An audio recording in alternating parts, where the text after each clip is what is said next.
Olá, está começando o seu programa Adoração aqui na Rede Novo Tempo, nosso encontro com a Palavra de Deus. E abrir a Palavra de Deus é estar em contato com a vida, se alimentar da Palavra é ter de fato energia para essa caminhada que com Deus é a caminhada para a vida eterna. Ele nos colocou nesse caminho e é muito bom que a gente pare e adore com o nosso pensamento, com o nosso saber, com a nossa entrega humilde à Palavra de Deus. Hoje nós vamos conversar sobre uma história, um contato de Deus com um personagem que traz todos nós junto com ele. Sim, a história do encontro de Jesus com o jovem rico e quais lições podemos aprender disso. Então, estamos juntos, pegue sua Bíblia, não sai daí, já fique com ela, porque depois da vinheta a gente já começa.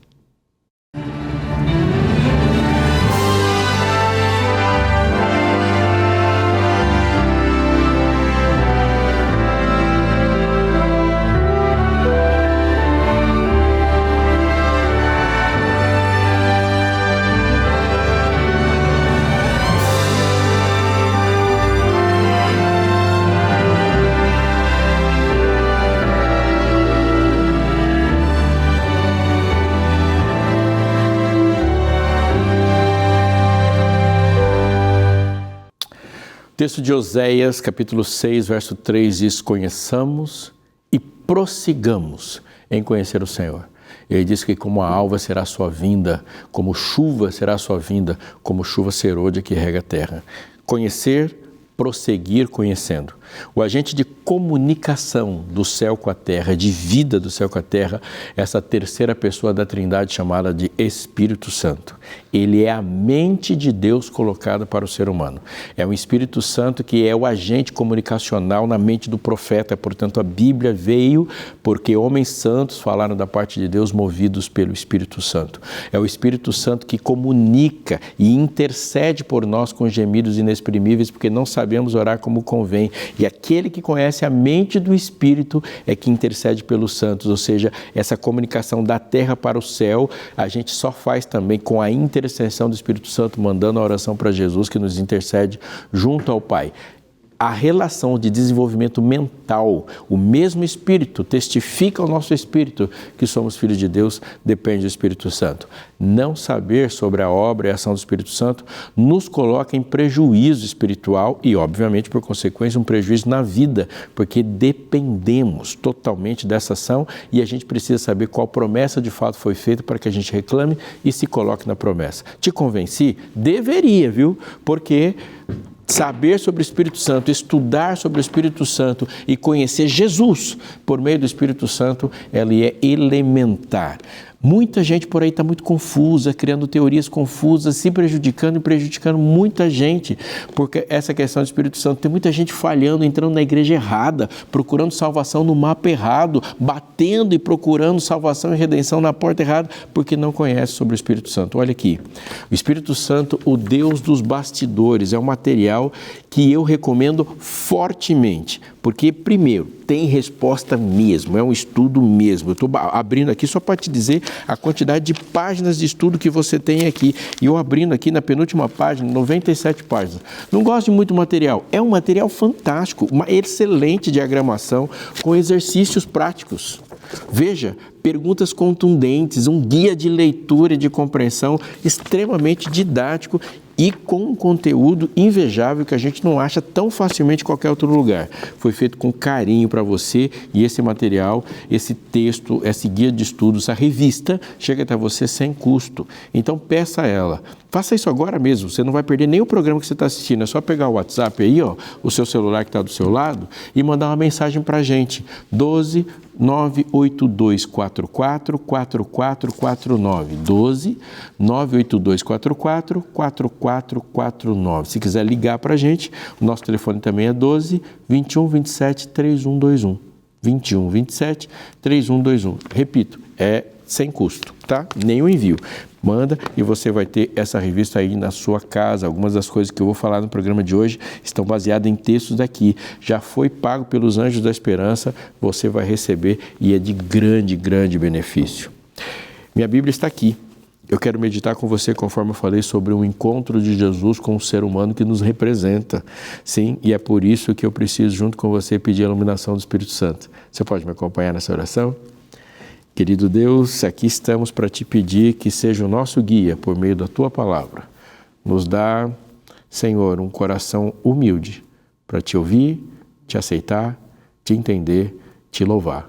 Em nome de Jesus, amém. Texto do Evangelho de Lucas, capítulo 18.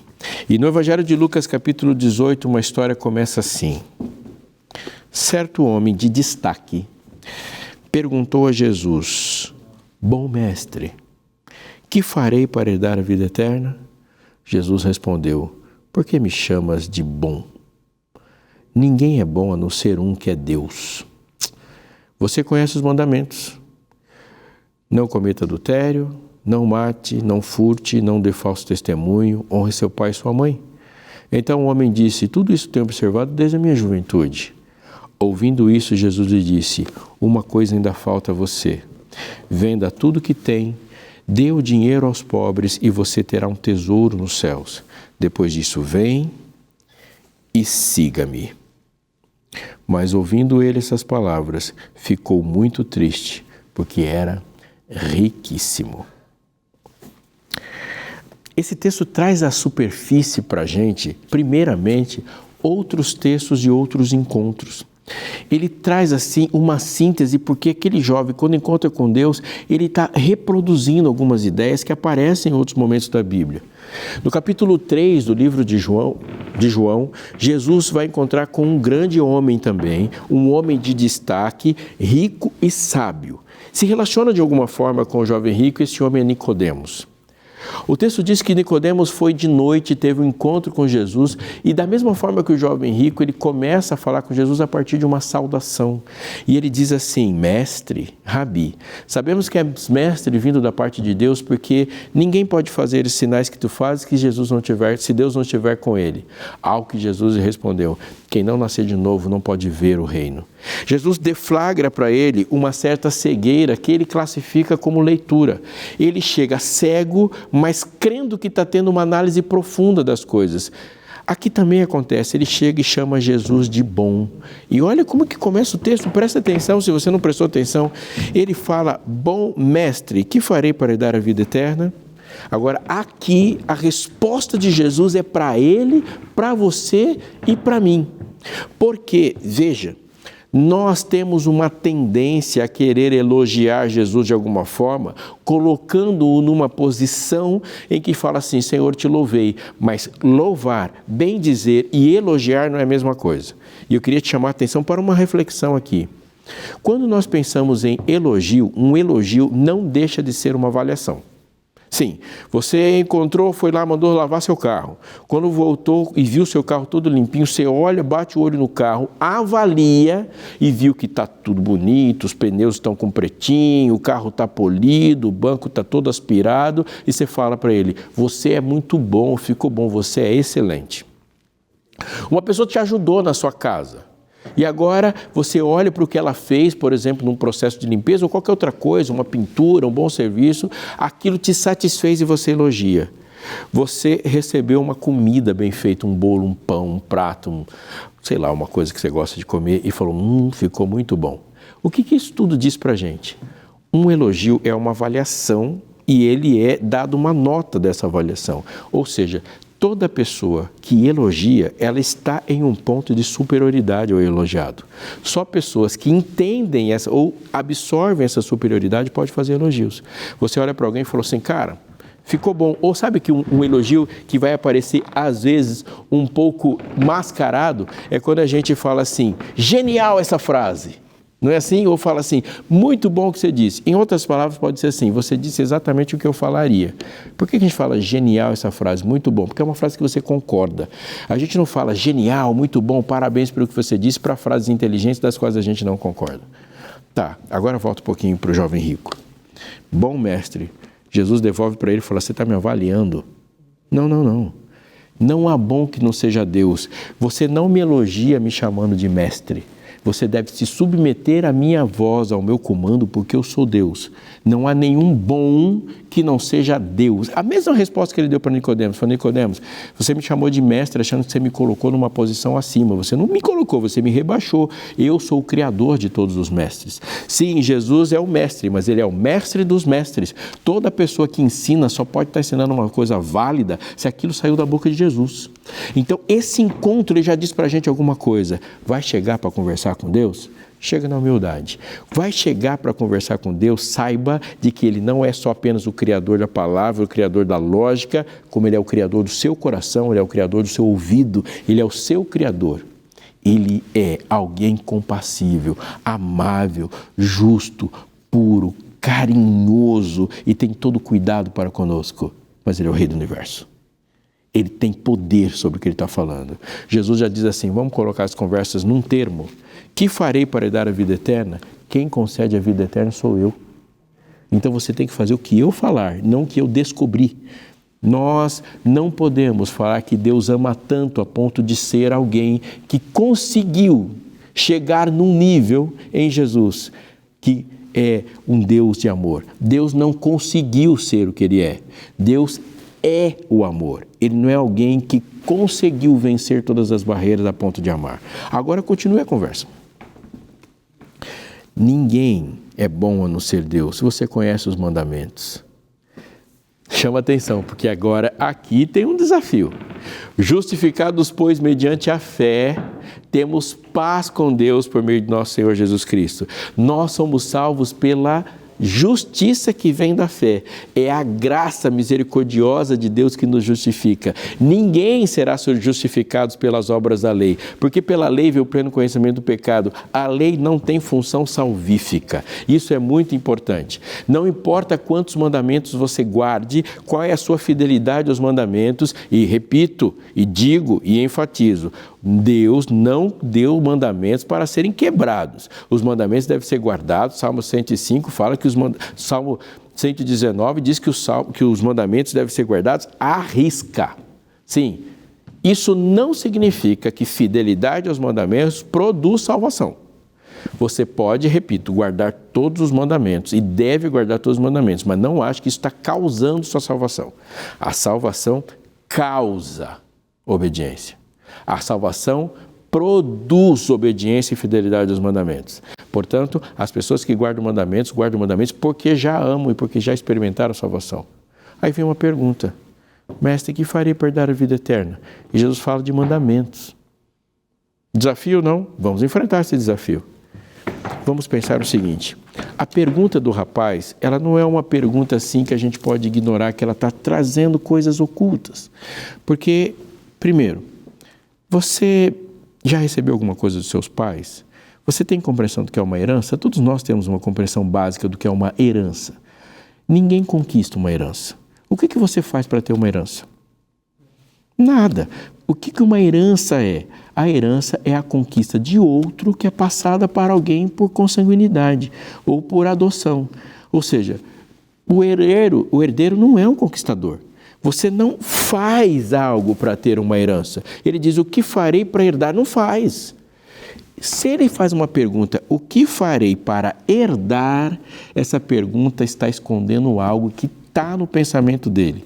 Porque lá, em Lucas 10, um mestre da lei, interrompendo Jesus, com a intenção de colocar Jesus à prova, vai fazer uma pergunta exatamente igual. Mestre, que farei para herdar a vida eterna? Jesus disse, o que está na lei? Como interpretas? Vamos lá. Se ele entende que a vida eterna é herdada, ele entende sim, tanto ele como que essa escola farisaica vai dizer que se a vida eterna é herdada, é porque a vida eterna é para filhos. Herdada, ele já está dizendo isso. E se ele está perguntando o que farei para herdar, ele está chegando a essa conclusão, presta atenção. Sim, a vida eterna é dada de Deus para com seus filhos. Então a pergunta dele é, o que eu faço para ser um filho?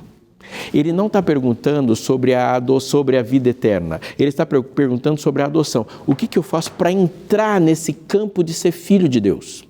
Ele está falando que sim, existe uma herança de vida eterna em Jesus, mas ele está admitindo lá no fundo do coração dele que nem todos são herdeiros, nem todos são filhos. Veja a inversão sutil de uma lógica. Porque Deus amou o mundo de tal maneira que deu seu Filho unigênito para que todo aquele que nele crê, ou seja, a adoção é dada para todos, a vida eterna é dada para todos. Então ele mascara uma justificação pela fé por justificação pelas obras. Ele entende, eu não vou ser salvo pela minha própria justiça, mas é a minha própria justiça que me faz filho de Deus. Ele coloca uma etapa e mascara, e aqui você e eu precisamos nos concentrar e clamar pela misericórdia de Deus e perguntar, Senhor, eu não estou fazendo a mesma coisa? Eu não estou pegando uma justiça que vem da fé e uma salvação que vem da fé e uma graça apenas que salva e colocando mais uma etapa? Nós fazemos isso e fazemos isso com muita habilidade e repetimos muito. Se alguém perguntar para qualquer crente, absolutamente qualquer crente, ele vai perguntar, você é salvo por quê? Ele vai falar, sou salvo pela graça. Você acredita em salvação pelas obras? E aquele crente que vem da reforma e fala, não, a salvação é por meio da graça. Aí você pergunta para ele, você está salvo? Ele fala, não estou salvo, eu faço um monte de coisa errada. Opa! A sua salvação é pelas obras ou não é pelas obras? Pastor, eu não acredito em salvação pelas obras. Ora por mim, seu pastor, que a sua oração é mais aceita do que a minha. Por quê? Porque você é pastor, você não faz as coisas erradas que eu faço. Veja, ele está colocando um degrau para ser filho de Deus. Ele está colocando um desejo pelo desejo. Aí Jesus entende uma coisa sobre isso que está na cabeça dele. Na cabeça dele existe um mundo dividido em dois grupos de pessoas. Os que são filhos de Deus e os que não são filhos de Deus. E ele não está compreendendo filhos de Deus como irmãos na fé.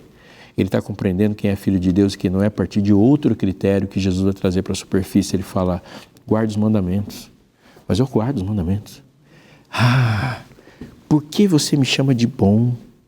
Se não há outro que é Deus, guarde os meus mandamentos. Você conhece os mandamentos. Agora a lista. Não adultere, não mate, não furte, não minta, honra teu pai e tua mãe. Guarde os mandamentos. Honra teu pai e tua mãe, não furte, não mate, não adultere. Ele fala, eu já fiz isso. Eu faço isso desde criança. Mas o que Jesus está dizendo aqui? Primeira coisa que deve nos chamar a atenção. Ele não cita a parte dos mandamentos que fala de uma relação direta para com Deus. Ele não cita sábado, ele não cita idolatria, ele não cita a forma de se prestar culto e Deus não cita tomar o nome de Deus em vão. O que ele cita é o mandamento de honrar pai e mãe, ou seja, a transmissão dos mandamentos, e fala de uma pessoa. Ele fala de furtar e fala de uma pessoa. Ele fala de não matar e fala de pessoas. Então a grande questão é, esse rapaz se relaciona com muitas regras, mas as regras com as quais ele se relaciona não diz respeito a pessoas. E aqui eu preciso que, antes de eu terminar, você preste muita atenção, muita atenção. A síntese dos mandamentos é amar a Deus sobre todas as coisas e ao próximo. E quais são essas proibições? Ele está dizendo assim, olha, você não deve não matar porque você quer ir para o céu. Não, você deve não matar porque o desejo de um coração, de uma pessoa típica da que vive na eternidade, é a preservação, e o amor que ele tem para o próximo faz com que ele valorize a vida do próximo. Por isso você não mata. Você não deve furtar, porque a relação que esse próximo tem com as coisas dele faz com que a vida dele se torne melhor e se torne possível. Sim, Deus é o dono absoluto de todas as coisas. Minha é a prata, meu é o ouro, minhas as ideias. Não existe direitos de propriedade em relação a Deus, mas Deus coloca coisas para as pessoas administrarem e se beneficiarem delas. É por causa do outro que você não rouba e não por sua causa. Quando ele fala assim, não adultere, ele está falando de outro coração. Ele fala de uma relação de pertencimento de uma outra pessoa. Ele fala de uma fidelidade, de como você se entrega com exclusividade para uma outra pessoa. Essa pessoa é o centro do texto. Quando aquele homem fala assim, eu guardo os mandamentos desde a minha meninice, Jesus vai dizer para ele assim, então, mas você está guardando por sua causa. E isso não tem a ver com a eternidade, porque a eternidade é fazer tudo por outro. A síntese do mandamento é amar a Deus sobre todas as coisas. Outro é o amor por outro. E, por favor, continue prestando atenção no que eu estou te dizendo. Nós devemos orar, sim? Claro que sim. É possível chegar à eternidade e enfrentar toda a vida dispensando a oração? Jamais. Nós devemos ler a Bíblia, correto? E ter um relacionamento com a Bíblia, obter informações da Bíblia. Mas, por favor, atente para a síndrome do jovem rico. Nós oramos e nós devemos levar a Deus todas as nossas ansiedades, todas as nossas necessidades, colocar os nossos pedidos diante de Deus, mas a oração não pode ser isso, a oração não é um código, uma fórmula, uma tarefa que eu cumpro para que eu receba um carimbo de crente que é condicionado à vida eterna, porque isso não é amar a Deus sobre todas as coisas. O objetivo primeiro de uma oração é um relacionamento. Você coloca todas as suas necessidades em Deus porque você não é o idólatra. Ou seja, você não aposta as soluções da sua vida em outra pessoa. E é por isso que Deus fala, traz sua necessidade para mim. Porque se você não trouxer sua necessidade, seu problema para mim, você vai tentar resolver com outra coisa. E se existe uma outra coisa que é a fonte primeira de resolução dos seus problemas, isso aí que você está chamando de seja lá o que for, é seu ídolo. Ele fala assim, fala comigo. Então toda oração é antes de tudo uma declaração de confiança num relacionamento que temos. Mas ela deve evoluir também nisso. Porque a oração poderosa é buscar a Deus por causa dele, não por nossa causa. Você pensa que você tem um filho, pensa que tudo que seu filho fala com você tem a ver com alguma necessidade, nunca porque ele gosta de estar com você, ele não gosta da sua voz, ele não gosta dos seus pensamentos, ele não gosta da sua companhia. É um filho que te procura só por causa de grana, de cobertor, de chuveiro quente, de cama macia e de transporte escolar. Você fala, não, eu não sou nada disso, eu sou um pai. Deus é Pai. Ele fala, você quer uma oração poderosa? Me procure, porque senão as pessoas vão orar, e isso não tem nada a ver com vida eterna. Porque a vida eterna é essa, que conheçam a Ti, o único Deus verdadeiro é Jesus Cristo a quem enviaste. Sim, você gosta de ler a Bíblia, mas a Bíblia não é um código de palavras que nós citamos para que algo de bom aconteça para a gente. O nome disso é bruxaria. Um bruxo fala um monte de palavras desconexas, esperando que nessa magia aconteça alguma coisa. Então eu vou ler a Bíblia só porque vou ler e ela simplesmente por citar palavras, mesmo sem nenhuma compreensão, ela vai gerar algum efeito para mim da eternidade. Amigo, em nome de Jesus, abandone essa ideia. A Bíblia faz tanto bem sem ser compreendida, quanto um cigarro faz mal sem ser aceso. O que a Bíblia está aqui e está colocado na sua vida como um ponto fundamental de relacionamento. Você é conhecido por Deus, conhece Deus e se deleita na palavra de Deus, sentando aos pés desse Deus e deixando Ele falar a você como o pai fala com o filho. Portanto, nós procuramos a Bíblia para conhecer uma pessoa. Jesus disse, examinais as Escrituras, porque julgais ter nelas a vida eterna. Mas não existe vida eterna na Bíblia. Existe vida eterna na pessoa que a Bíblia apresenta para você. Examinais as Escrituras, porque julgais ter nelas a vida eterna, mas elas estão falando de mim. Portanto, a Bíblia é uma carta de verdade de uma pessoa para outra, um ser divino para outro que se submete e se alegra nessa presença. Os mandamentos de Deus, eles são um código e um formato de relacionamento. Pense comigo.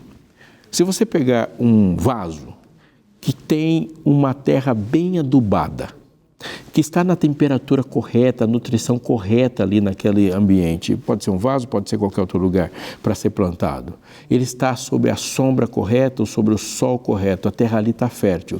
Vai sair vida dali? Vai sair alguma planta dali? Não responda apressadamente. A resposta é não. Porque uma terra fértil não gera vida, não gera uma planta. O que gera planta é uma semente. Então você coloca uma semente ali, uma mudinha ali, e ali acontece. Portanto, a vida não vem do ambiente e das regras de plantio. A vida vem de uma outra vida. Pense comigo.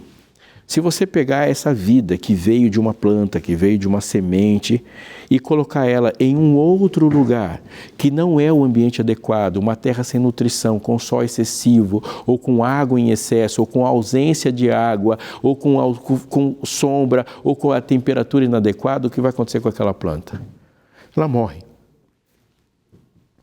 Ou seja, a vida é proveniente de Deus. A vida é proveniente e ela é gerada em amor. O amor gera a vida, mas as regras do ambiente fazem com que a vida seja possível. Vamos levar para um relacionamento. Senhor, o que é vida eterna? A vida eterna é esta, diz João 17,3, que conheçam a Ti, Há um único Deus verdadeiro e a Jesus Cristo a quem enviaste. Jesus disse, eu sou a ressurreição e a vida. Você não corre para um texto para ter vida. Você não corre para uma tábua de 10 mandamentos para ter vida. Você não vai ouvir um profeta e regulamentar a sua vida para ter vida. Eu sou a vida, eu sou o caminho, a verdade e a vida. Eu sou a ressurreição e a vida. A vida está nele, a vida era ele, a vida era a luz dos homens. Ele é vida. Portanto, quando nós queremos viver eternamente, só é possível ter vida eterna em Jesus e não só por causa de Jesus. Ele é a causa da vida eterna, mas a vida eterna é nele. Ele nos escolheu nele, para ele, para que onde eu estou estejais vós também, eu atrairei a mim. Portanto, vida é Cristo. Mestre, que farei para lhe dar a vida eterna? Se entregue a mim, ele disse que eu sou a vida eterna. Mas para que essa vida em Jesus permaneça, é necessário que o relacionamento com ele seja regrado. Se ele diz assim, olha, se você fizer isso, você me ofende, se afasta de mim. Senhor, eu não quero me afastar de ti, porque encontrei vida eterna em ti. Então guarde os meus mandamentos. Se me amais, guardareis os meus mandamentos. Se guardares os meus mandamentos e se me amais, permanecereis em mim. Ele diz isso, eu sou a videira, vocês são os ramos, você já está vivo, permaneça em mim. Fique aqui. E como nós permanecemos? Seguindo esses códigos de relacionamento porque amamos. Mestre, diz o verso, que é a frase daquele rapaz, que farei para lhe dar a vida eterna? Jesus disse que ele falou assim, olha, abra mão de regras só pelas regras e viva o amor em mim. Pega tudo que você tem, entregue aos pobres e você terá um tesouro nos céus. E depois vem e segue-me. Eu não posso terminar sem dizer algo importante na conclusão desse texto. Jesus não dispensou mandamentos e Jesus não colocou justiça pelos mandamentos. O que Jesus colocou é a função correta dos mandamentos. Mandamentos existem por relacionamentos. Aquele rapaz não queria se relacionar nem com Cristo e nem com o próximo. E quando ele não quis se relacionar nem com Cristo nem com o próximo, ele não queria, na verdade, a vida eterna. Porque a vida eterna só existe num relacionamento de amor. O amor é a eternidade, o amor jamais acaba. Há algo importante desse texto que deve ser uma razão da nossa oração. Ele não chegou triste. Ele foi embora triste, porque ele preferiu uma riqueza passageira do que um tesouro eterno. Veja, você quer ter um encontro com Jesus? Você quer viver um encontro com Jesus? Você quer ter um encontro com Jesus hoje? Eu preciso dizer algo sobre o encontro com Jesus. O encontro com Jesus transforma a sua vida. O encontro com Jesus vai te fazer uma pessoa muito feliz, mas sob uma condição: dizer sim para Ele. Amigo, neste momento, neste programa de oração, você está tendo um encontro com Jesus. O programa tem esse nome, é um encontro com a Palavra de Deus. A diferença do encontro com Jesus que faz a vida explodir para a eternidade e o encontro com Jesus que leva as pessoas a ficarem tristes é o sim ou não. Muita gente está dizendo, eu quero sim ter um encontro com Jesus, mas quando você tiver um encontro com Jesus, não acha que ele vai ficar mudo, não acha que ele não vai fazer perguntas. E esse encontro com Jesus só é transformador a partir da resposta que você dá para ele. Esse rapaz teve um encontro com Jesus, mas saiu de lá mais triste do que chegou. Porque no encontro ele não quis que Deus falasse, ele quis ouvir a voz do seu próprio coração. Hoje é o dia de encontrar-se com Jesus, com a disposição de dizer sim para Ele. Ele foi embora porque não quis se entregar, você fica se entregando. Eu vou orar nesse encontro com Jesus e vou falar um sim no seu lugar. Se você crer, vai dizendo amém. Querido e santo Deus, livra-nos, Senhor, de sermos tão pobres que a única coisa que a gente consiga contar de valor seja riquezas, seja dinheiro. Mas faz-nos, Senhor, ricos em Ti, ricos de Ti, ricos numa experiência de Ti e de uma eternidade, Senhor, que começa agora e nunca vai ser passada. Ajuda-nos a dizer sim para Ti em todos os Teus convites para a glória do Teu nome, o nome de Jesus. Amém.